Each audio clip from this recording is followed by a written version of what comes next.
Welcome, welcome, welcome. Okay, Welcome back. I just want to say welcome to the new subscribers, welcome back, old subscribers, and welcome to the people who are clicking on this video thinking that they're going to see the actual reunion. Oh my gosh, Unfortunately, guys. this is not the actual I'm not reunion. doing that. However, we will be discussing what happened on the actual reunion part 2, okay? Because the last video we had some conversation. I was thinking about it in this sense, right? Like we're in the house talking about Ready to Love reunion, and then there's some people who haven't seen it that want to see it, so they're standing outside of our house and they're like, yeah, they're talking about it, but we want to see the actual reunion. So they're just, that's how I looked at those comments on the last video. I was like, they're so funny. But I'm glad somebody actually posted, went on, uploaded the actual reunion part 2. Yeah. For people who can't stream it. But you're welcome to stay here and listen to us talk about what happened, okay? Anyway, I just listen, and I'm not gonna say it's better, but I'll say that. Hey, Ellen. Hey, Ellen. For this particular season, Ellen says, for the truth, the editing was so bad. Oh, sorry. Oh, we did it at the same time. The editing was so bad that it is more enticing and entertaining to watch some of these interviews and side, like remarks and things like that aren't a part of the, the lineup of the episodes, only because you can tell that, you can tell they really tried to scratch something together here. And I'm not trying to shade anyone or say that they didn't do a good job. Well, okay, listen, I'm not trying to shade anyone. Okay. But I think we can all be adults and admit when we didn't do our best that could have been done. And this was a case where this is not the best that it could have been done. And it's okay. Like, we still watched, but it's like, look, it is what it is. So yeah, it was like meh to me. Like, okay, it's the second part. I gotta watch it because I watched the first part. But you're right. The most entertaining things have been things that didn't happen on the show. It was the side stuff on social media. You know what I mean? So I don't know. I didn't see. I was like, I didn't see. Hey, Mocha. Hey, Mocha. I didn't see like who had already had some things scheduled after the thing. So I don't know. I guess I can't wait to see those reunion post reunion interviews. But now I'm kind of like, if I do, if I don't, I don't know. Yeah. I don't know. Am I tripping? Was the last part like okay, we talked about the editing, and involved in that is when they show the sequence of stuff. So some of this, we don't know when some of the stuff occurred. We don't know.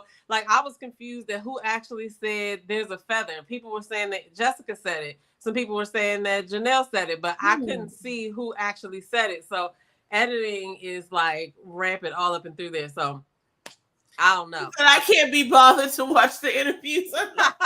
Yo, that's so accurate. Listen, the accuracy is real. However, we did commit to doing this. Demita and I did. Demita Joe and I committed to watching this, and it wasn't like, I mean, listen. I'm just. It wasn't torturous compared to other seasons. This was not the one. Yeah, no, I'm not feeling it. Oh, and the only things that I wrote down was that they probably put stuff up there that was out of sequence, like, how everything happened. I wasn't trusting any of the backstage like commentary or footage because I'm like, I don't know when they said that. You guys can put that shit anywhere. Yeah. And then I wrote down they talked about combative again. And I wrote down that Q and Janelle are romantically pursuing each other day to day. I was like, what? That shit sounded like smoke. Look, I gotta be real here, everybody. And I appreciate the cast members, and I felt like everybody showed up. They looked their best. I really appreciated them. But okay, let me just start from the beginning. Jessica, so we started back with that clip with Jessica and Morier on the couch looking like they were forcing a relationship. They ended up admitting that, they are still dating. And then Tommy made a comment about like, well, I'm going to check back in another year and I don't want to hear that you're still dating or something to that effect. Now, Red is in the room. We, like you said, we don't know what the timing of what was. We don't know if that was his real reaction to this scene, but Red made a comment. We mentioned this in the last episode where he's like, if they don't kiss, it ain't real. Right? Now, listen, I like Morier, I like Jessica, but I don't believe that they're actually in a romantic relationship. That being said, it doesn't matter what I believe. They can be, pregnant with twins, as far as I know. But what I'm saying is, it seemed like contrived. It seemed like you sit here and you sit here, okay? Hold hands, smile for the camera. It was like, I wasn't buying it. You know what I mean? But I do think that they both were, they could be suited for one another, right? Like, I don't think that they were not attracted to one another. I think both of them were attractive, but I just didn't catch on. And maybe it wasn't for me to catch on, but, it probably had something to do with the fact that it's not actually real. Anyway, okay, go ahead. Sorry.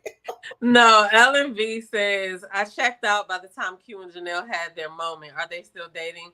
See, that we don't know. Like, the only thing that I saw from them recently, because we know that reunion was filmed like 6 weeks after they wrapped. So they hadn't even seen the show or anything. Right. Nothing exciting that happened on social media happened by that point, right? And so when their last live, I think they have a good vibe together, but that vibe wasn't a love vibe to me. But it's not for me to judge. Like, that's their thing. But as a viewer, I was just like, oh, they seem like they're really cool with each other. But I didn't feel like it was, he was so funny. I didn't feel like it was like we found love with each other. You know what I mean? And then he was packing for a trip to go to a wedding the next day. And so she had made a comment and said, oh, you're up late. And then he was like, yeah, I'm packing for this wedding I got to go to tomorrow. And I was like, why don't you know that? So that's why I was like, okay, they real cool. They must not be together, because wouldn't she know that he was going to be packing? Yeah, and it could have been like a little weird comment that they make. Like, they could have been in the same for the audience environment or whatever. But true that. Here's what I'll say to that, though. Like, all right, look, regarding Janelle, I think it's true. The statement is true. I think everybody could agree to the fact that Janelle is bothersome to most of the cast members. Now, whether the cast members want to admit that or not, but like, she caused a ruckus. Her presence, she was saying to people, and however she was treating people was causing a situation that was reactive. Like, people were not in agreement or in alignment with what she was putting out. And I think that, what we talked about last week was that, and even in weeks prior to that, is that Jessica got away with it. Like, oh, she's whatever, people, we know that Chris called her combative, which also came up, which we're going to touch on. But I think Janelle did not get away with it. I think, here's some of the things that they called her. They called her rude, belittling.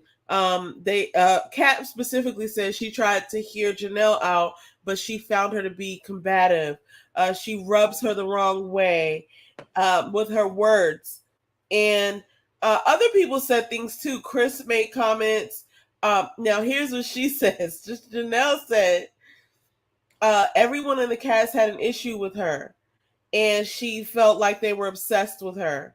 And I think the whole situation is like mad dramatic. She made the comments about challenging their mediocrity, which is all, staged and rehearsed. It's like, okay, that's your big come out line. And I understand, but it's like, you had to come up with a come out line, and that deserves some reflection on her part, right? Like, when you have to come into a room and you have to make up a line to say, to like make people understand like what you're about. It's like, well, now we know that you're, listen, it's a game to you.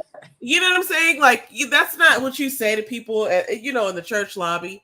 Like, you're playing a role. Even now, like, even in that last live she did, she said that she did not mess with a lot of those people or whatever. So, she was involved in a lot of situations throughout the season. I mean, if you look at the season, she was like the star of the season pretty much, because she was in every episode about something.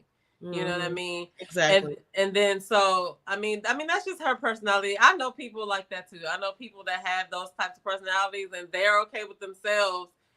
Well, that's subjective, but they're them, and people just move around. Like, And that situation just was crazy. And I don't believe that they're together, but again, it was the Janelle show.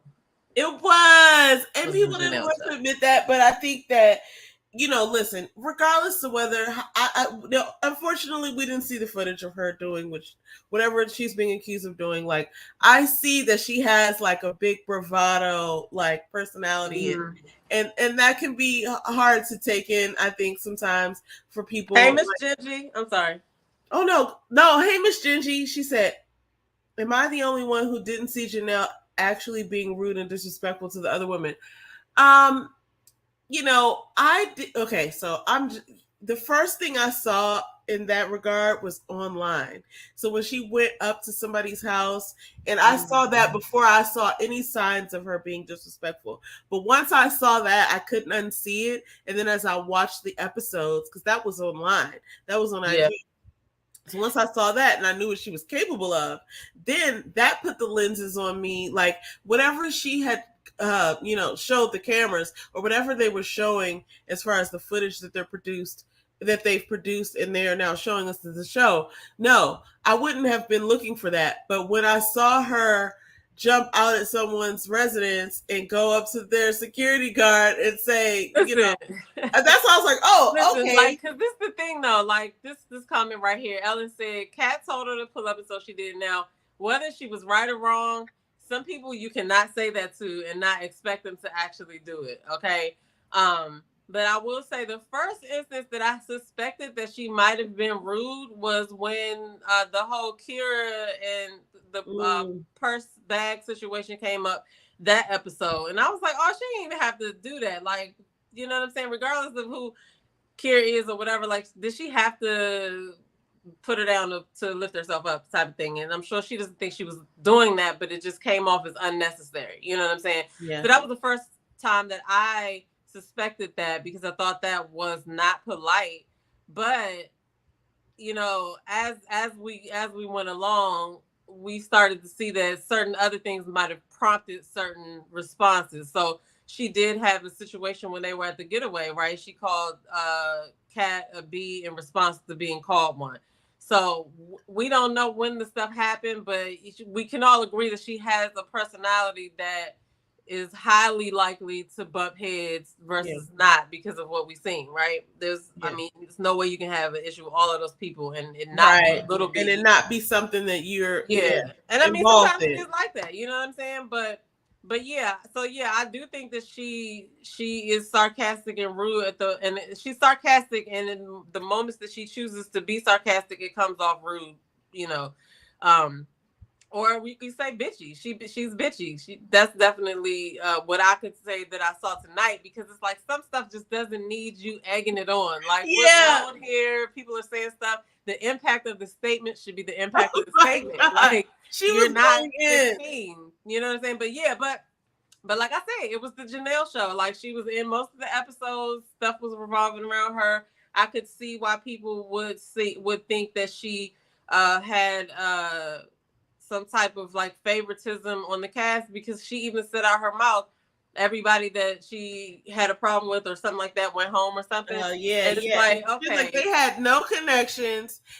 They went home shortly after. First of all, she accused people of being mediocre and being challenged by her presence. I'm paraphrasing here, but she essentially, if you're standing in a room and someone challenges the mediocrity of the room, it's like you're gonna be, objective to that. So it's just like, ma'am, sir, like, have several seats. Let me help you. And I think that she's like, you can't. It only works in certain situations too, because like for me, I personally I just looked. You can do so much until now I'm looking at you like a character, and now it doesn't even matter. I'm just having my chuckle or whatever. And Janelle is. She, now I'm chuckling because of the stuff that she's doing, right? I do want to know who said the feather thing, because people were debating whether it was Jessica, whether it was Janelle, I don't know. But she is the personality, like Ellen said. You tell somebody to pull up, you might come across a person that's going to pull up, and that person is also the same person that is not going to stop talking shit when a regular person would stop talking shit. She's gonna go beyond that. You know what I'm saying? Yes. So I mean, I feel like from the little bit that we see on her on the show, that's how she comes across in this scenario. But then again, like, these people were all strangers. Well, they could have known each other before that, some of them, but they were pretty much all. I'm just saying they're pretty much all strangers. So like, how would you react in a situation where you're there with with a group of ladies who's going after the same man as you? So it's like, in certain situations you can expect certain comments or behavior, and it's not. I don't know. It's like I always say, it must be tough to do it on TV. Yeah. Because you got all those different personalities, and at the end of the day, everybody's a stranger. You know what I'm saying? Yeah. So, but I do like the way, I want to say that a lot of them carried themselves. I love the way Aries carried himself. I love the way that, even though we didn't see a lot of Christopher, I like the way Christopher came in with his cornrows. I like the way that himself. You know what I'm saying? I like the way Herbert carried himself, I did too. Oh God. And then for the women to continue, I'm sorry, I gotta go on now. Aries, I like Sierra. Sierra was herself. I felt like she was genuine. So we did get a couple of good things out of this, in that we did see some people actually learn something about themselves, or something like that. So but as far as the reunion, I was just like, oh, okay, all right, it's over. It didn't feel like a big bang or anything. It didn't feel like I got my bang for my buck. If I'd have paid for that ticket, I'd have been blown. Yeah, and the season seemed like it was so long. Like this, it feels like we've been talking about this for like 6 months. Oh my God, it seems like, but it's so uneventful. And so, okay, let me say this. Janelle, even though she mentioned that people were obsessed with her, I did think she had a couple of valid points. Not all of them were valid, because she said these are all people with no connections. I don't agree. Like, people had connections, you know what I'm saying? But I would. Yeah, and the thing is, like, how do you even know? Like, you just listen. Right. You just know what you've been told by the men, or what you're deducing from how they're talking. Whatever you're seeing. You don't know what they said to the other women. You don't know what the men said to the other women. So it's like, why are you even focused on whether they have connections or not? Case in point. You know what I'm saying? Now I gotta tell two sides, because you don't know what the men are saying to other women. And they show her reaction when Quentin was watching the scenes between him and Lee. Now, this is the stuff I was waiting for all season. I was like, yo, what's up with Lee and Q? Because they saying they have a connection, but I ain't seen no dates. Now we see a couple of these clips from the dates, and he's going in with her, and she's receiving it. And I think at the end of the day, and I'm going to say it right now, even though I had it in my later notes, I think at the end of the day, Janelle just had a little more game than Lee had. And perhaps Lee and Q could have been a match, but Janelle just had a little more game, and she went and she got the product. And now then he cut himself off from having other connections because he got. You know what I'm saying? I'm not saying he got like he got a bad product, but it's just like she went and got him. She like kind of like did some psychology there and recognized like what he needed in the short term, and she wrapped him up. Yo, okay, so that is a real thing. Like, game. It is what it is. Okay, in a sense, this is what we see every season on Ready to Love. This is kind of, in a sense, what we see, because you have, let's just say, general, two groups of people. You have the group of people like Lee, who want to be pursued, who is just waiting for the man to make the move and take the lead and make the decision. And you waited out. You got waited and timed out. Then you got the other one who is like, put me in the game. I'm ready to run plays, and I'm gonna, So yeah, whether it's psychologically today, whether it's psychologically or not, it's like some guys are. You never know which guy you're gonna get. Is he the guy that wants you to tell him how you feel and make it known and all of that, or is he the kind of guy who wants to be more assertive in that department and let the woman follow? So yeah, because Lee, if she would have had more of Janelle's assertiveness, who knows how it would have went, because in that situation, one person kind of canceled themselves out, because Janelle got to a point where Quentin be speaking and saying, yeah, I'm taken. But there Yeah. was some time before that where if he would have objected, it would have been different. Or you know, I don't know. Like it all depends on the vibe. And there's some dudes who go with that with like they can't help it. Like, oh, she's in charge. You know what I'm saying? Yeah, I So, understand that's what happened to him though. Okay, because that's what I see. Because if Lee had asserted herself and said, "No, you're mine, and I'm going to show you that," he might have been interested in that. Now, I'm not saying that's what women should do, but I feel like that's what Janelle did, and that was enough for him to be, occupied. You know I mean, yeah, because if he would have stood up and been like, "Nope, I'm good. I'm not finna," he would have never told Janelle, "I'm still exploring my options." No, like he wouldn't because have. Janelle had enough like game to figure out what it is that he needed, and then she did whatever, and then he was like, "Okay, I guess this is." I mean, yeah, because he knew that if he didn't, then she was going to move on. You know what I'm saying? I don't know. She just exuded that type of personality to me. But Ella says Lee was boring. Q ain't want her. He didn't even try. Yeah, it did appear that he didn't even try. And they did, you know, what they showed us of her, it wasn't a lot, but then they didn't show her doing a lot. You know what I'm saying? But Ella be saying stuff, and it be so true. You can't like deny it or whatever, but it's like so funny because it's like, damn, she's right. Yeah, I know, right? Listen, he didn't try.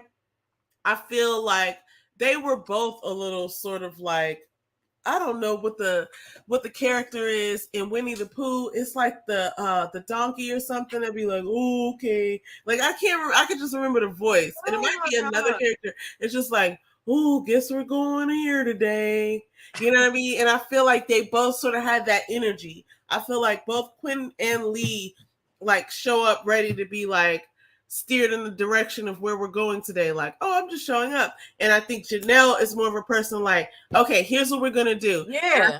Q was attracted to that, and he couldn't, turn away from it. Like that's what it was.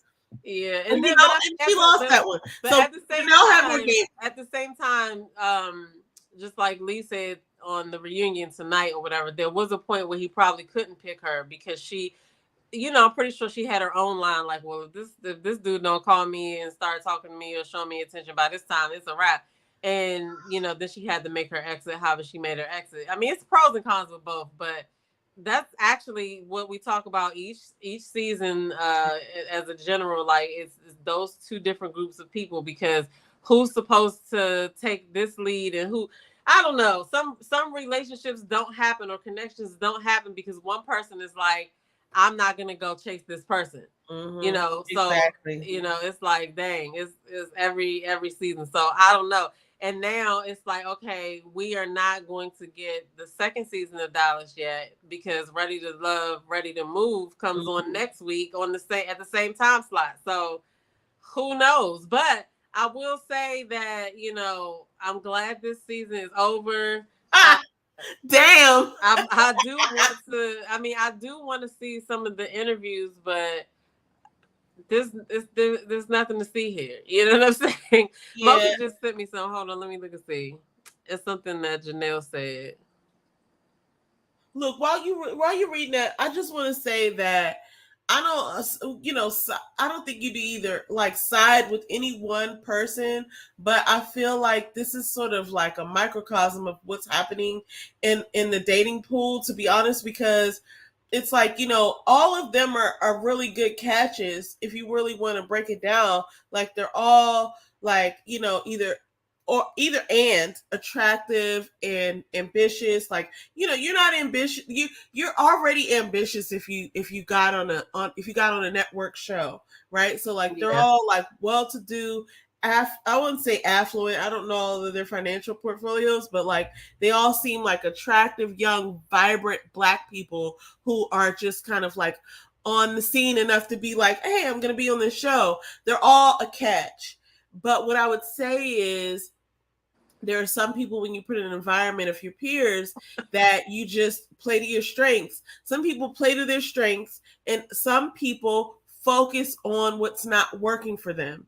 And I think we see a clear distinction of people who were vying for sort of like an even playing field as opposed to like doing what they came to do. And it's interesting because it's not a game show necessarily, but it seems like the people who didn't get connections were actually focused on other things. You know what I'm saying? Mm-hmm. Like focused on how they were being treated by the same sex, cast members, or they're focused on something else. They didn't have any connections, but they were focused on something else. And I think that's a screaming flag. It's like, well, you're on a show called Ready to Love and you're not focused on love. You're focused on how this person is talking to you, or you're focused on how you're treated in these settings. And it's like, well, if you were actually, visualizing and walking in the spirit of what you really want, then maybe you wouldn't even notice those things and they're not important to you.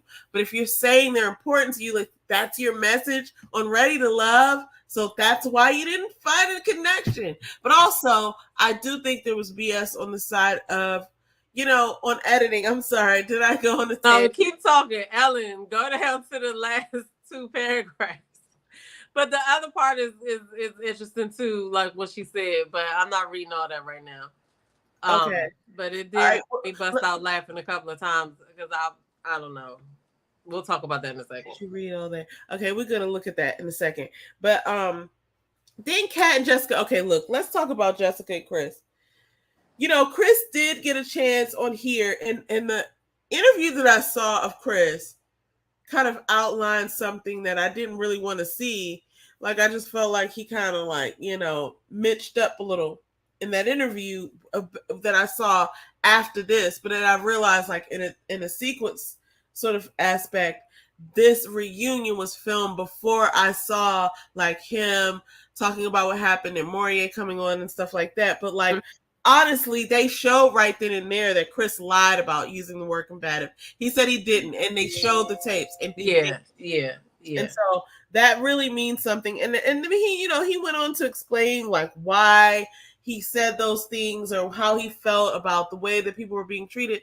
But again, we have no footage, but we have footage of you acting in a way that is, not representative of what you do, but you did it. You know what I mean? So it's like, I don't know. Yeah, and I was glad at least they did get that part on the reunion, even though it was filmed so early. They did get to be like, you said it, right? Yeah. But he did another interview recently that I haven't watched yet. Kamisha interviewed him in person, so I got to catch that because that was she premiered that earlier, I think, right after the show. So let me just address Kat real quick. He still didn't take accountability. He did not. And it's like one of those things where he was like, well, this is, what made me react in that way. And I know it was edited poorly. Now, him and Leah are together now, right? It seems like that because I saw some pictures that I was like, oh, they were like suggestive of them being sort of like in a romantic situation. But I don't know that for sure. I feel like they are, because he did make a comment too on Crystal XO's interview where he was talking about like, about her and about how he kind of like got what he came for or something like this. Anyway, let me say I don't know if y'all he did not take accountability, and I did not like the way, I don't know if this happened like this real time, but Tommy sort of didn't allow Jessica to finish her statement. And I didn't like that because it was just kind of like, we're shirking over the fact that she was disrespected. No matter, what she did, it's like he said that, and it was okay for him to be like, well, I apologize. So, sorry I did that, but, whatever, let's move on. But then she didn't get the chance to respond, or I didn't see it. So or we didn't see it because he did address the fact that he didn't like the way that it was unacceptable to be talked to like that or whatever. You know what I mean? But, I don't know. You got to take his talking twos with a grain of salt because sometimes he doesn't do it. So I had to give him points for actually addressing it, on camera or whatever. For sure. And I do like the way that he addressed Shaba as well, because it was like, dog, you can't do that. But then I didn't understand what the timing was for him to play his saxophone. But, I'll never get it, guys. So yeah, that was crazy. So Kat was on this sort of like tour of like, I don't understand what Kat's. I think she looks beautiful. I think she's a good person. She's probably a fun time to hang out with, but it didn't seem like she had any real matches, so I was confused as to like why she was on the show, because it didn't really seem like she was. I mean, it seemed like she was looking, but it didn't seem like she had any matches. It seemed like everything she was doing was kind of like friend zoning or something. I don't know. But Kat had the most to say, or the most that was aired in addressing other people about their issues. They did. But nobody really had any issues. And this is an indication, in my opinion. Nobody really had any issues to bring up with her, which means we didn't really see who she is, in my opinion, because it's like, okay, you had all these connections, but no one chose you. You didn't get close to anybody. We don't really know who you are, right? Like, I don't know that much about Kat. Nobody's calling her any names. Not that that's not like bad or anything. Like, nobody is characterizing her in any particular way. Like, oh, she's so passionate, or she's, combative, or she's quiet, or we don't know anything about Kat other than the fact that she's like advocating for everybody else's beef. But what do you think about that? Well, I mean, she said something in the interview that kind of made sense to me, because people are like, well, she shouldn't have stayed and she should have left or whatever. But it's like, yeah, you signed up to do something, and why not see it through to the end? You know what I mean? So I kind of understood that, but she did come in as a curveball, so she came in late, so she didn't, people probably were already clicked up to or whatever. So, I don't know, like, But you don't have any real interest in, like, you know what I'm saying? No, I think that after I watched the interview of hers, I was like, an interview, and when I saw her on a couple of lives, that made me more into like, oh, okay, like she is not,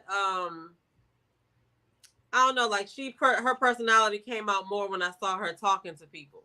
Okay. You feel what I'm saying? Versus what they showed us, what they edited, but overall, like, when we're, I don't know, I can just speak for you and I or whatever, when we're discussing these shows, like, we don't know these people. Like, we're just giving honest commentary as viewers, that happen to also be female. You know what I mean? Right. So, overall, I don't hate any of their existence or anything on the show, but I just think that this season was just not about whatever experiment that Ready to Love is saying that they're trying to do.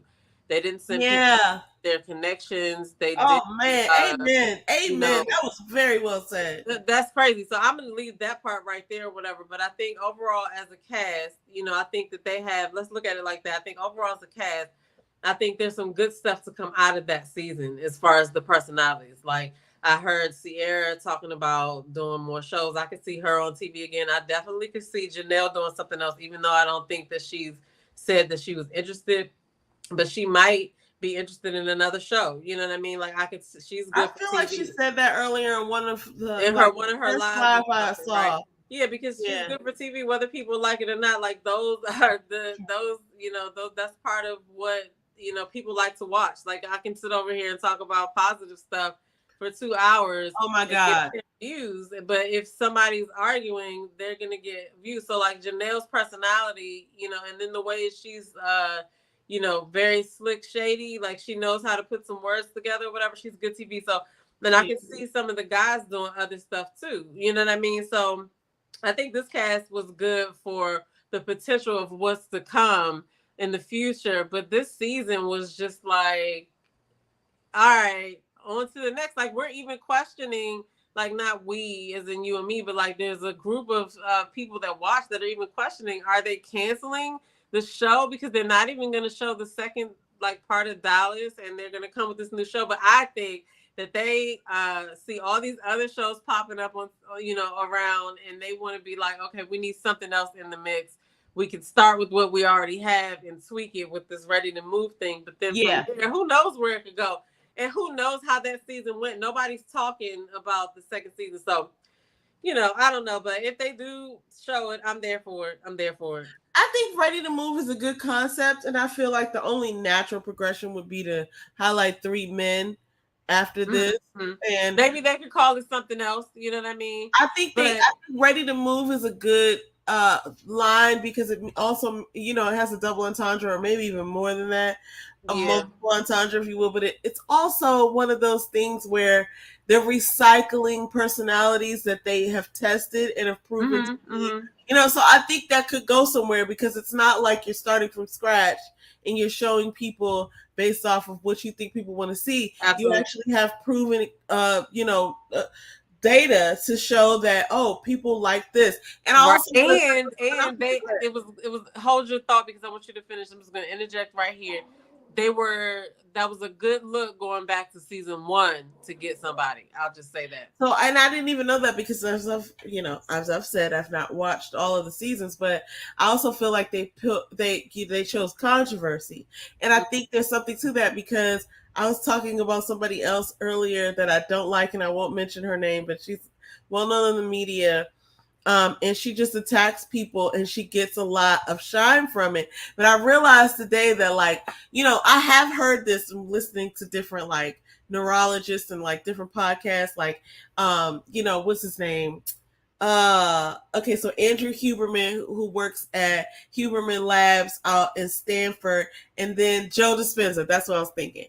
They do studies on brain science, and it's been said a couple of times as I've been listening to different people like that humans desire different stimuli, and one of the things that we love is to be irritated. Now it sounds funny, but we we're so stimulated by being irritated that we'll go and seek out and put ourselves in environments where we're destined to be irritated. And it's so funny because I was listening to this person earlier because somebody else was playing them, but then I also was like, keep playing it. I want to hear this bullshit. I laughed because I was like, oh, it's working. You know what I'm saying?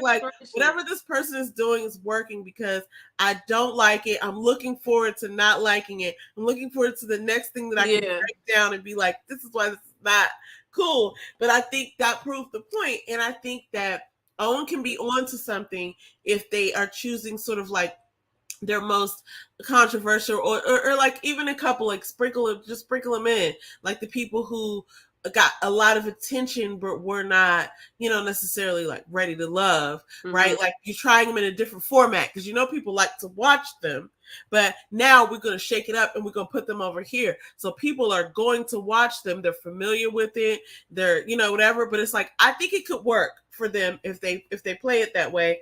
But I think I almost want someone to come out and acknowledge that, this wasn't our best game. You know what I'm saying? It's you'll never know that. I want somebody to come out and be like, this season we didn't do it. It's they need to consult with the Washington Commanders and figure out how to come out and say statements like that. Oh, Lord. So that they can just address the public and be like, listen, we doctored together some shit. We filmed. Listen, somebody can even come out in defense of production and be like, listen, we showed up to work every day on time. We created environments. We recorded footage. And when we got back to the editing room, we didn't have shit. So this is what we came up with. And, whether you like it or not, we tried our best. And not everything is a win, right? I just want somebody to say that or something. Because otherwise, it's they're playing with my emotions. It's we know this stuff is not... Okay, let me just say this part. There was the time when we talked about the feather thing. When they came back into that room after... obviously Tequila was visibly upset and shaking her leg. And I think this was in sequence. I was oh, clusterfuck. I don't even know it's real anymore. So I think what happened was they came back from that set and then Tequila was visibly upset. She was in there humming. And then I think it was Janelle who said, I don't know though, who said, oh, the feather or whatever. And then Tequila went off a little bit. Then Janelle, okay, now notice this. Janelle was at the table by herself. In the next scene, it looks like a seamless conversation, but Quentin was walking over there. In that 10-second situation, Quentin was already over there. So obviously we're missing footage because he wasn't standing right next to her. I just wish people would go back and watch this episode. It was right in the beginning there when the whole feather comment happened. Quentin's face was that of terrified. Like he was nothing else but terrified. He was, because Janelle starts banging on the table and he was like, oh, it was like he didn't know what to do. But check out the second scenario where they show to Tequila, Herbert is standing, and like I literally went back and rewound. This is how I know. Herbert was standing or sitting right next to Tequila. When he saw Tequila start to react, he quickly picked up his shot and his wine and stepped off. I mean, it's such okay, so since it's in the beginning, I will go back. You have to go back and watch it. You're gonna watch it a couple of times. I'm about to like look for this, but if it's in the beginning, I'm gonna go back and watch and see. I don't know who said the feather, because a lot of people were saying that it was Jessica that said it, and so I don't know, because I couldn't see Janelle's lips moving. So I don't know, but plus everything is, I feel like, you know, with this, it's like everything is AI. I don't know what's real and what's not, because they haven't obviously been showing us the real. So I just don't know. Now, okay, I'm gonna segue now. Yeah, because I think they said that situation happened in the very beginning of the whole reunion thing. So why did they just show it right there? I don't know, but probably they wanted to create some sort of climactic, you know, like, oh, leading up to like, oh, you got to watch the end. The nothing burger. The nothing burger. Now, look, let me talk about this, because I did feel like this whole time we've been saying Aries and Phil had a connection. Aries and Phil had a connection. When this thing came up and they finally got to sit together, I thought it was interesting because I didn't like the way they had couples sitting on different sides of the couch. They did confirm that they did have some dates, and I think that was cool. I have to shout out something specific in a minute. But, you know, they did mention the whole stability thing. Aries said she was married twice, so she wasn't trying to, like, you know, fuck around and find out type of thing. Like, look, I gotta be solid. I gotta know. And he doesn't like the word stability. Now, Phil, let me just tell you, if you ever see this, that's not, just don't say that anymore. Like, you know what I'm saying? Like, even if that's how you feel, like, that's something that you just keep to yourself, right? It's just like, if you don't like the word stability, if you hate the word stability, what does that mean to you? Like, come on, dog. That's not a good look. Like, don't hate the word stability. If you hate the word stability, then you probably should examine that. Like, why do you hate the word stability? That doesn't make me feel good. It's like, I hate the word law. I hate the word speed limit. I hate the word, you know what I'm saying, constraint. I hate the word, or, you know, not even constraint, but, you know, it's just like, I hate the word discipline. Like, it's just like, what? Like, you know, it's just like, you shouldn't hate it. What's up? Then he said something else that bothered me a little bit. And he was like, okay, and this is what I want to say. I think he's a good guy. And I think that, and I have some words that my husband said to you through the TV screen that I captured, and I will recite to you. Kind words from a man to another man. But I thought it was funny, and he doesn't even know I'm about to say this. But before we get to that, I just want to say, like, buzzwords, like, you should probably, you know, consider not saying the following, right? He said, like, I hate that word. Like, when they talked about stability, it's like, no, don't say that.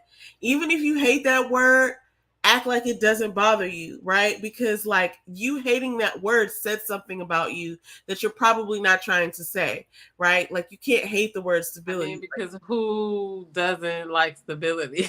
It's like you hate the word mortgage, or you hate the word cash, or you hate the word, you know what I'm saying? Yeah. Like, it's like, look, you don't have to love it. It was like, given the, like, okay, you've been confronted about this before, but I want to know why Tequila thought that as well, because she seemed to have a you know, a certain outlook on him from the comments that she was making from backstage. You know what I'm saying? Yeah, and she was talking about him. It seemed like Unique was having a part in that conversation. I don't really know what Tequila and Phil's relationship was, because it seemed like he wasn't really trying to feel her. But I don't know if I said this last week, but I wasn't feeling Tequila's comments about Phil and his that wasn't right. That wasn't financial situation. It's like, look, man, I don't care. Like, everybody's going through things. People go through things. People get, you know, diagnosed with stuff. People get, you know, evicted. People go through things, real things. And I don't think that was cool to, like, bring that up, because everybody's gone through stuff. It's like, just because you haven't gone through that doesn't mean, and I haven't gone through that either, but even if I had, like, it's like, that's his personal business. That's not what we're here doing. I don't think it was cool. It's like, you can say a lot of stuff about people. Everybody's gone through things. If he had information about you, he probably wouldn't have even said it. He probably wouldn't have known. It wasn't cool. No, but that's why I was like, I wonder why she feels like that, because we didn't see them have like no connection. So, like, I just, I was just like, why is she commenting on that? But then I know that he said something that made her feel like she needed to respond, I guess. But he still wasn't even trying to engage with her at the reunion like that. He didn't seem like he was gonna like even like go down there. Not that she was low, but she was low. I don't think he was. He said something to the effect of like, "Oh, you're really petty" or something like that. And I think if he were, okay, sorry to do this, guys, but we have footage. If he were more like Chris, he would have said exactly what he wanted to say without regard for respect. And I think he chose another option. I think he wanted to say something else, but he was like, you're super petty or whatever he said. And I think that was him expressing that he did. You know what I'm saying? Like, he didn't agree with what she was doing. Because he also said that, he was cognizant of the fact that his family's going to be watching. His mom's going to see this or whatever. So he was, thinking about that as well. Like, how are you going to look when this plays back and you that person or whatever. So I think it was Brandon thinking about that in that moment or whatever. But a lot of people were like, hey, this is me. But yeah, those were unwarranted comments. I think it was Brandon who said this, and I never saw him on stage, but Brandon said something to the effect of, "Yo, man, my pastor's watching this. Like, oh, please don't put me in this category by saying whatever you're saying, because my pastor and probably some of my yeah, come on, my pastor's watching this. Please don't do that." But that just goes to show who's thinking about what, Yeah. But I say, at the end of the day, this season, like, I was excited for it to start. I don't feel like it gave me what I needed to get, like, that I usually get from even from like, our season that was here in DMV. Yeah. Or, even the Miami seasons. Like, it just didn't give me nothing. So I saw that Mocha said, so Ellen, so Mocha said this Instagram of Janelle's, right? And on there, she's talking about like what she came to do and how she did it. And she talked about the cast. She talked to the cast too, or whatever. Mm-hmm. At the end, like Mocha said, she went scorched earth. Ooh. On that jump. Like, I had to bust out laughing a couple of times because So Kojo, did she agree to interviews? Because she said she wasn't doing no interviews. Is she doing an interview, Mocha? Does he have the post interview that's gonna be happening tomorrow? Because or is he just doing a review? Because I'll definitely be watching that.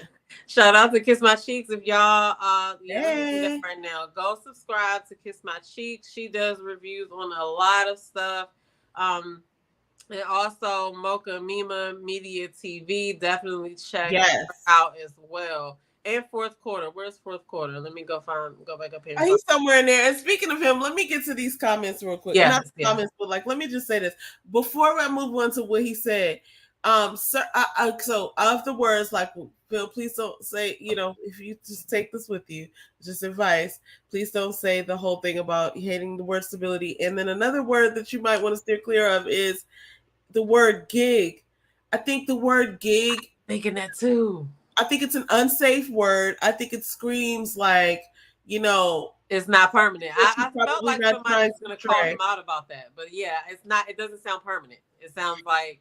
And so I definitely looked it up, and it's basically exactly what you said. It's a temporary position that is, it's fall throughable. But I think there's certain words like that you can use like that might be harmless to you, but they can distract people, right? And I think gig is a word you stay away from, attributing your hatred towards. So Phil got a list. He got a list. Look, Phil, I just want to say this to you, and I want to leave you with this. Hey, Fourth Quarter. These are words from Fourth Quarter himself. I literally wrote these down right after he said some other stuff after this. but I just thought this was funny. So this is right after Aries and Phil were on stage, and he was talking about how he had, talking about the gig, stuff like that, how he had the word stability. And then Tommy asked him, "Oh, are you guys dating? I've heard you've been dating. We're having some dates." And she was like, yeah, we've been dating, whatever. So this is even after she didn't choose him. And, typically people be all in their feelings when somebody don't choose them. But, this is a television show. And, you're not trying to get married at the end of these weeks or whatever, right? So they obviously have a connection still, so they're pursuing it. Here is, and I quote, this is what James says to Phil. "Get your shit together, nigga. She's still feeling you. She's still giving you an in. You're not in the friend zone. Show her some consistency." That's what he said. And he said it like all to James. Then he said some other stuff. And I laughed like, I don't know why. I was like, did he get me like that? He said, "Get your shit together, nigga. She's still giving you an in. You're not in the friend zone. Show her some consistency." And I said, oh my goodness, is he a coach? Like, what is going on over here? And I laughed because I said, oh man, he done got me like that. But hey, I'm got you. Hilarious. But no, I think that was good sound advice, I laughed because he said it so matter of factly. He went on to say some other things that I just couldn't write fast enough. But I captured that because I said, wow, he was really passionate about it when he said it too. And I laughed. I said, maybe Phil wants to hear that. Or, or maybe somebody cares. I cared. I thought it was hilarious. I thought it was good advice. And I was like, oh, look at this insightful situation here. Anyway, I think they definitely have something. And I will say this, it's something to be said for when you have a spark and a vibe with somebody, because you can create circumstances, you can create a lifestyle, you can create stability, you can create several forms of income, or streams of income. You can create whatever you put your mind to creating, but you can't necessarily manufacture a spark. And so if you could connect your mindset in a way where you could communicate your needs to someone, and you have a spark, and they're smart and you're smart, like the other things you can build skills on, you can't necessarily build a spark. So I'm always for like-minded people who have potential. Potential is a bad word, just forget I said that. But I like when people are intelligent and they can communicate. Like, there's certain things that are just skills that you could build, but then there's other things that are like, if you're gifted with a spark, if you notice that somebody's interested in you, it's like maybe Phil's not, look, we got a whole situation about Phil. Well, yeah, because the thing is, at the end of the day, it boils down to how she feels about how she would respect him. There's so many things that can go into that, and that is a very important thing. Like, I want to be able to respect the person that I'm calling my man. You know what I mean? And I don't want to have to feel like it's lacking because of something, that may be normal that he's working on, but I just got to be real about it. You know what I mean? Because once I lose respect, I'm like this. If I know that I lost respect, I'm out. I really would rather stop it wherever I notice it, because it's not going to get any better. You know what I mean? So and that could be, like I said, it could be a bunch of things that point to the respect factor. So, but like James said, maybe it's a matter of him just getting certain shit together. He knows whatever it is, he has to know. Yeah. He has to know. But it's a matter of whether he wants to do that or not. When the respect word comes in, there's no, we're gonna see if it gets better. Like, let's just stop here. So let's just listen. Stop, buddy. Go and get off the bus. But you know what else is funny? I feel like, they didn't have to force it, where other people in the cast are obviously forcing things. Like, I don't know. I'm not here to say whatever, but I felt like we saw some forced situations. I mean, that's every season, because, it's like they got to I don't know. It's a whole bunch of like elements to this thing. Like, yeah, we're going on this show to see if we can make connections. But then in the midst of that, now we're here, and I may not like everything that's going on, but now I'm here. So how can I make the best of this? That's what I see going on a lot too. Like, you know, at that point, it's like, damn, I'm here. I'm a part of this thing. There's food here. They give me a couple there's coins. drinks. I might as well stay. Yeah. So, I don't know. That's why I'm excited to see the Ready to Move thing, because we already are familiar with some of those personalities and we know how they can be. And this whole concept, I don't like the fact that they're trying to just move. Like, we're not gonna make no other promises before we move. But it's for TV. I get it, and they may just want to go to a new city. But that's a big ass decision. But it is. They're gonna live in the house together, and they will have the choice of choosing the men that they're gonna be dating, which is something new for OWN, because the people are Ready to Love don't get to go out on the dates with the people that they want to go out on the dates with. So I'm interested to see what those ladies say about the picks that they had, because all of these men are here by your picking, instead of how the regular Ready to Love goes. So that is going to be an interesting element. They have a relationship expert or a matchmaker. They have a matchmaker. I think that's going to be bomb, because she knows all of these dudes. They have prerequisites for all of the dudes, which is that they're, handsome and successful, because they're vetted by this matchmaker.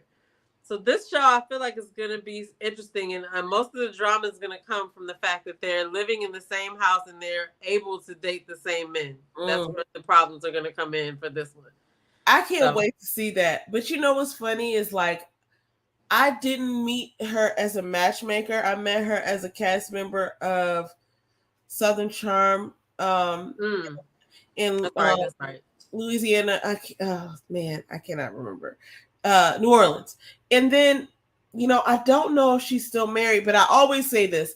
It doesn't matter if a matchmaker's married, because it's like a skill. It's like putting together a recipe. So you don't necessarily need to be hungry to make good food, type of thing, or you don't need to be, like a carnivore to make a good steak. Like, it's a recipe. If you have the technique, if you have the eye for sort of like putting things together, then you can do that.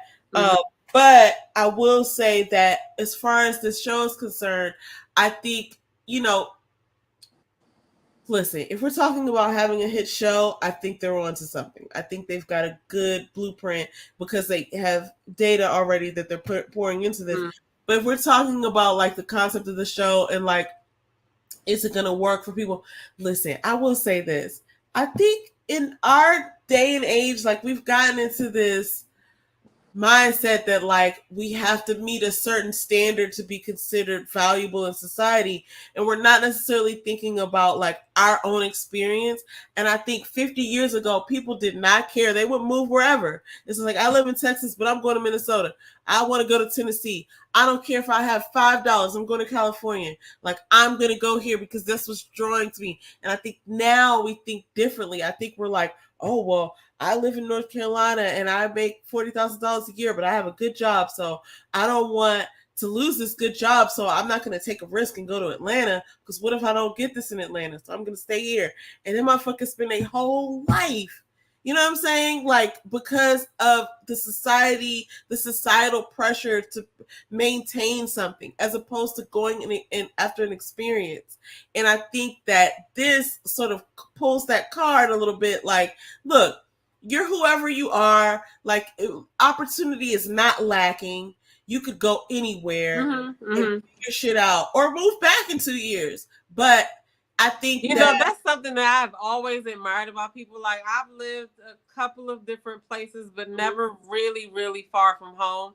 And I worked with a couple of people who did this, like, who just up and moved from the state that they were from and came here, and not knowing anybody. I'm like, that's bold. Like, that's really bold. I like that about you. I like that for you. But I don't know, if I move somewhere, I have to at least have a family member in the area. You know what I'm saying? I don't know. Not even that I want to go visit the family member on a regular basis. It's like, you gotta have somebody that's. It would just be like knowing, okay, well, at the end of the day, at least somebody else is here or whatever. But I mean, shit, because things have changed. Like, who knows what's gonna happen? We just got that alert on our phones the other day, and me and Earl was joking, because he was like, "Did you get that alert?" I was like, "Yeah." He was like, "Then they got an alert about something happened on campus." You know what I'm saying? And so what happened earlier this week. I would have scared so then me. I was like, low key that alert made me feel like we was gonna get one that say stay in your houses, do not come out, or some shit like that. Oh, like the Purge? I mean, shit. Who knows?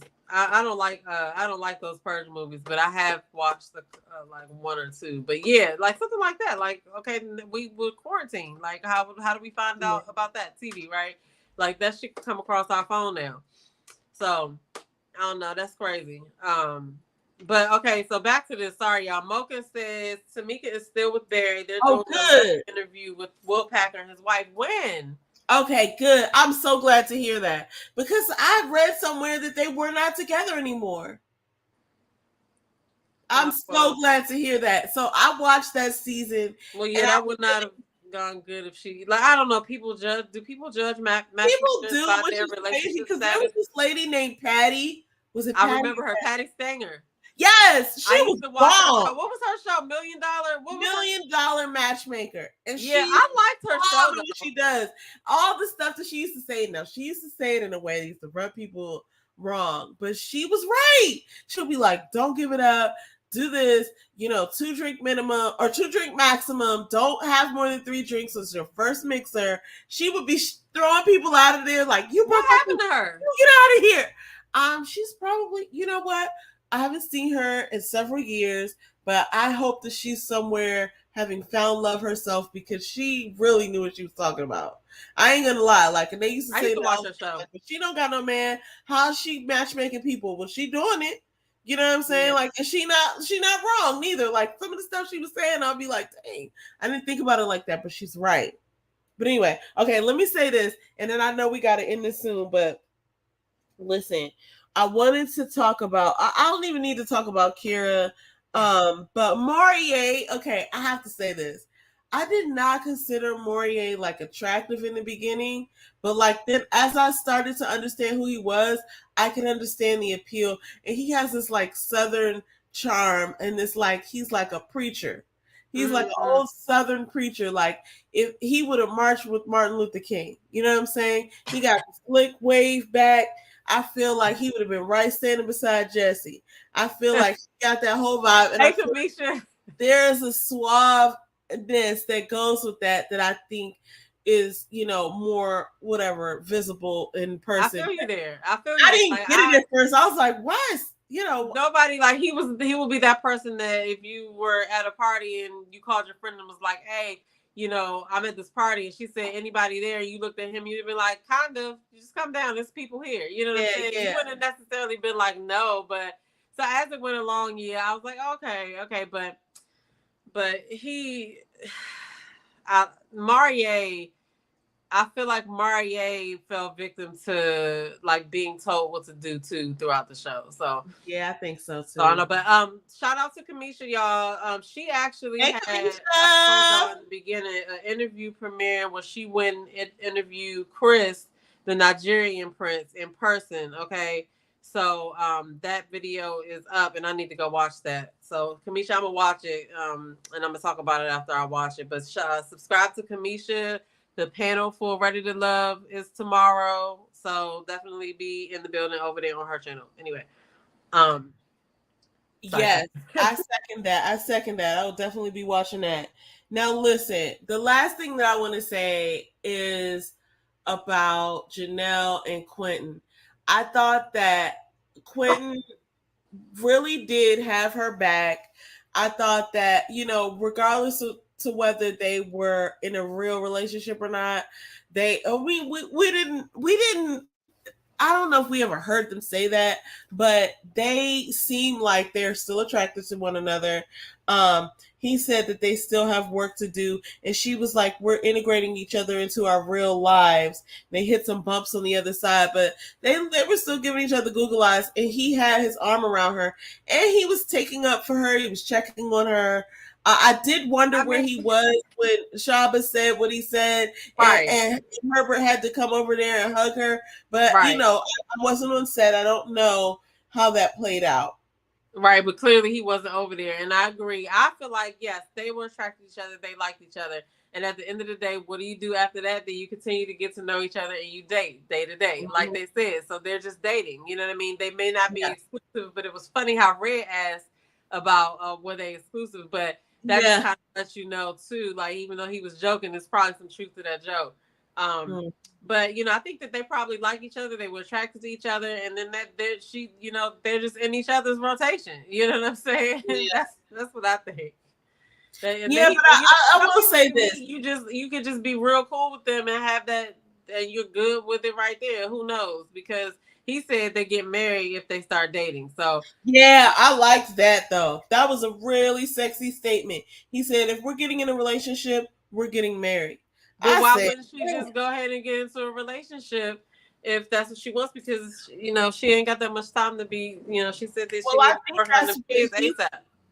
I think that's what he was alluding to, but I think those are also powerful words in the other way, because it's like, how do you not know if you're getting into a relationship? Because if you're so adamant about, you know, getting married, it's like, okay, well, what are the next 3 steps? You know what I'm saying? Like, what's the barrier, right? But also, that's not my business. But also, you're on TV telling me about this, so please tell me more, right? And so I just feel like, I don't know what was stopping them from sort of like claiming a relationship, but he was very intentional when he made that statement. And I was like, wow, I wish more people were like that in the world, because I do feel this sense of, I was watching this, we got to go back to our Thursday nights.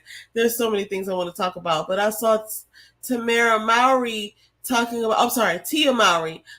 about dating and all this after she's gotten her divorce, or, you know, I don't know if it's official, but she was talking about dating and how, you know, how it's different out here in these streets, and like she's used to being courted and all this stuff. So I just felt like, as far as Janelle and Quentin are concerned, you know, part of me feels like, oh, I wish them well, and I do wish them well, but a part of me feels like I wish Lee would have came through and been like, you know, what about us? Like, you know what I'm saying? Not like you're going to fight over like Mocha's stuff or whatever. But you have to want that. And I think after a certain point, if she's the type of person that like, you need to pursue me and I'm waiting for you to pursue me and you'll never pursue me, eventually she's going to start thinking, well, then I don't even want you to pursue me. You know what I'm saying? And I'm damn sure not about to come out and be like, what's up with us? Because what's happening here?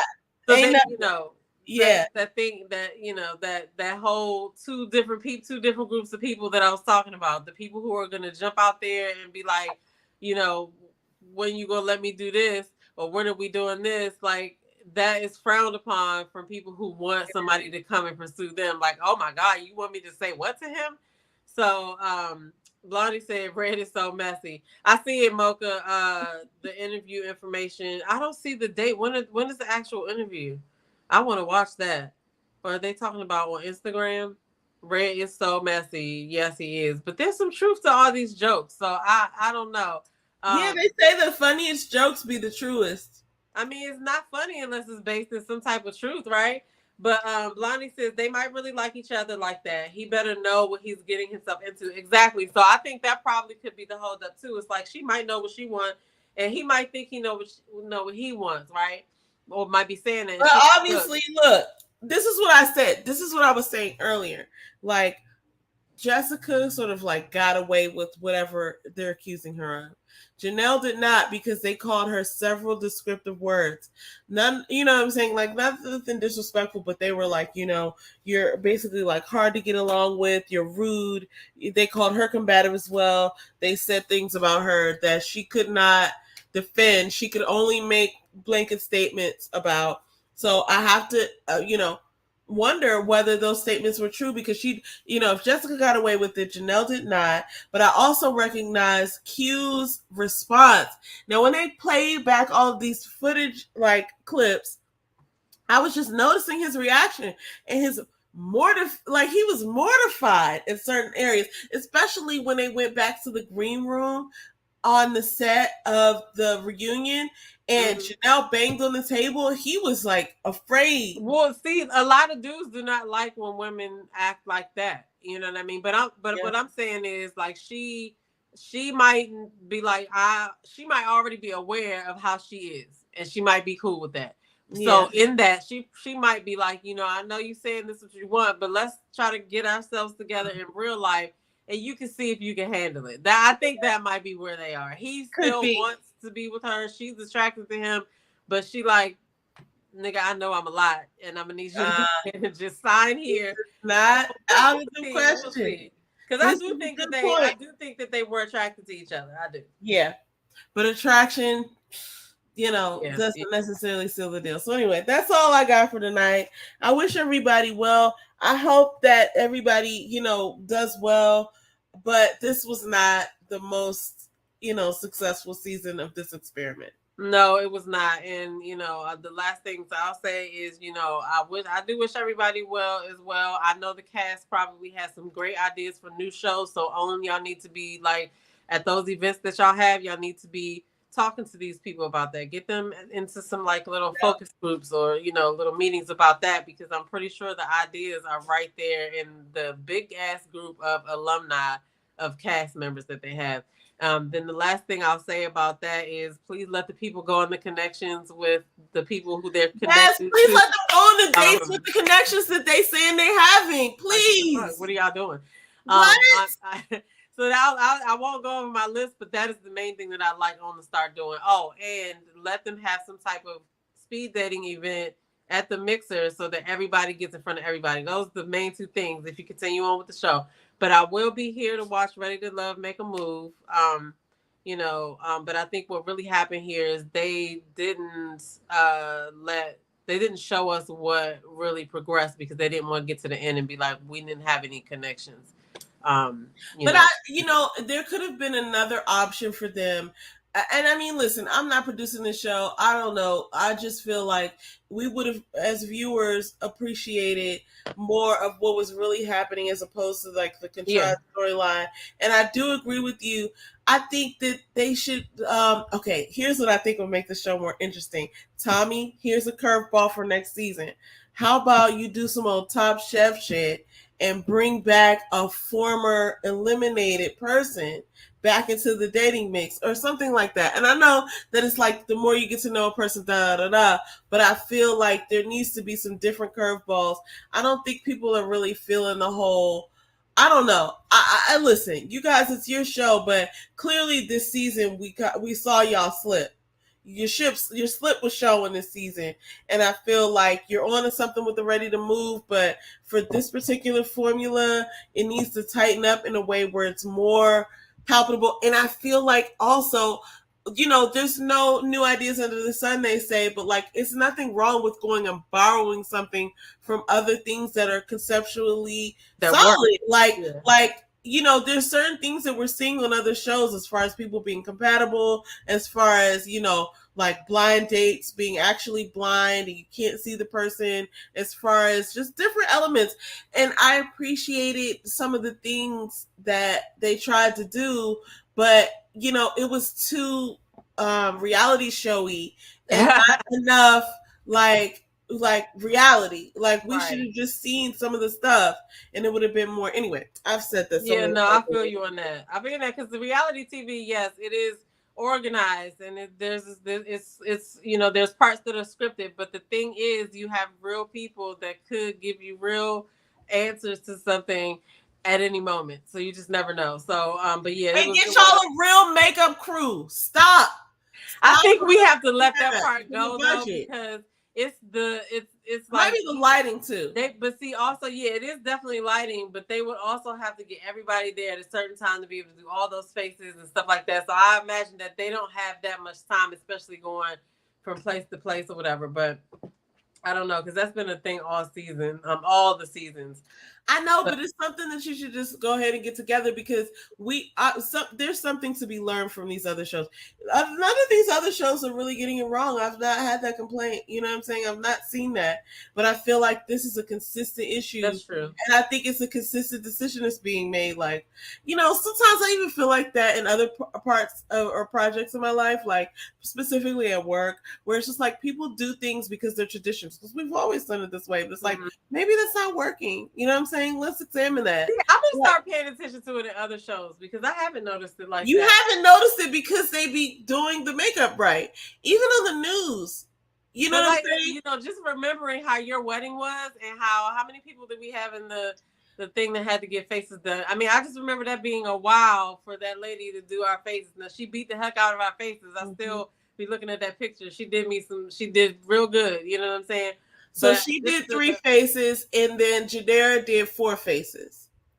That's right. Janera was doing faces. Janera is a certified makeup artist, and she knew what she was doing. She did the other faces while the person that had to do the other 3 faces. So it's like everybody think of how many of them it is, and they need time, and they already said that they had like multiple dates a day, right? So like they couldn't stop and do that. Sometimes they had to do their own makeup. You know what I mean? Like the best thing that I could think to happen is that you be a person that know how to do your own makeup, because you be ready for all the scenes. Well, you know I think there's also a thing where you do your own makeup in a certain light, and then the lighting for the camera. That's what it is. And I think that sometimes the color or the tinge of the light.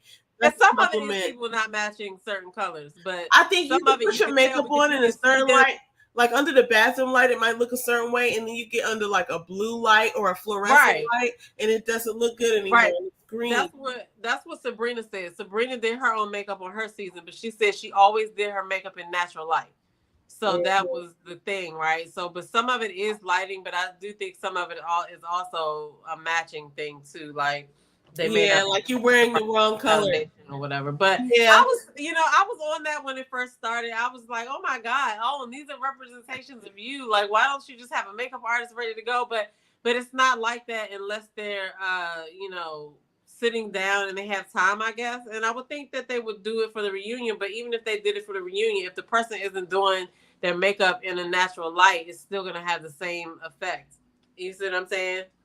So I just let it go. I just, if it doesn't look too atrocious, I just be like, fine, whatever. Like, it is what it is. But yeah, that used to be one of my pet peeves. I'd be like, why do you have their faces orange? But I think it's one of those things like, several decades ago, maybe like 2 or 3 decades ago, we all started to find out we were wearing the wrong bra size, right? And it's like, you need to go get fitted for a bra. And I think it's the same thing with makeup. I think, you can make several things work for you until you get in some lighting, but a lot of people don't ever get in that lighting and realize that their makeup is off. They just be going everywhere and their makeup is off and they never know. Because nobody's going to take you aside and be like, hey, one day I will share my thoughts on what I think about makeup, but I will reserve it until I absolutely have to come out with it. But I think I looked good one time I wore makeup, but I don't have that kind of time, yo. I just be imagining how long people take to do it. I just be like, bro, you got that kind of time? Like, what the hell? But also, let me jump in here. We should go. Have you ever been to Soma? Oh, I've heard of it. I don't know if I've been. We should go to Soma because, we should go to Soma. Okay. They have really good bras, but since I've been my clothes fit differently and stuff like that, I want to go get Anyway, you guys, this is none of your business. But I want to go get remeasured. Okay, got it. Okay, heard. I'm looking it up right now. I know what you're talking about. Yeah, I've definitely seen this. All right, we're gonna go. Anyway, sorry guys, TMI. All right, so that's it for this. We're gonna be back. I guess, are we coming back Friday? We're gonna do Fridays for Ready to Love. Yes, we have to. We have to. Okay, so we'll be back Friday with that. We have been off for Thursday Night Live because things been thinging, right? Things been happening. Life been. And I don't even know. I think I might do an upload this coming Thursday. It just depends because I'm about to do something different. If I get it done over the weekend, then I'm good to go. But if I don't, I'll probably be still doing it next week. So we'll figure that out. But I did just upload a Love Experiment video for the recap on that. That show's getting really good as well. I have been watching Love is Blind. Have you watched Love is Blind at all? No, not yet, but I saw a clip. I saw a clip and I was like, let me see this. That'll be something that we can discuss on the Thursday Night Live because I decided I'm actually not going to do reviews on it. There's so much to say about that show, so we're just going to have to talk about it at the end, I guess, because I've been watching it and I think I'm on episode 7, 6. And I'm just like, oh my God. So yeah, I got to get in on that. But that's it. Unless you got some last words, I'm about to get out of here and enjoy my Friday night. You feel me? Yes, I don't have no more words. Thank y'all for tuning in. God bless you. Good night. You don't have nothing else to say. I'm sorry. No, I had a good time. I had a good time, but I've already said it. This season was not the best, but it wasn't, awful. It was just not what it didn't. It was it didn't just hit. mad for me. Like y'all. It didn't hit like it needed to hit. If you watching this on the replay, comment below. What do you think about this season as a whole? What do you think about the reunion? Like, I don't know. Thank you for coming out. God bless. Good night. Appreciate That's what I said. You guys, like, okay, now, I mean, I am going to look for a couple of interviews, though. Yeah. Just to see. The interviews are more entertaining than the actual show. Yeah, because now they should be able to talk. That you could have created something with reality, right? But you didn't. You created something with your footage. And now they can talk freely after this. So, yeah. Anyway, but yeah, so that's all I have. I'll see you guys in the next video. I'm out of here.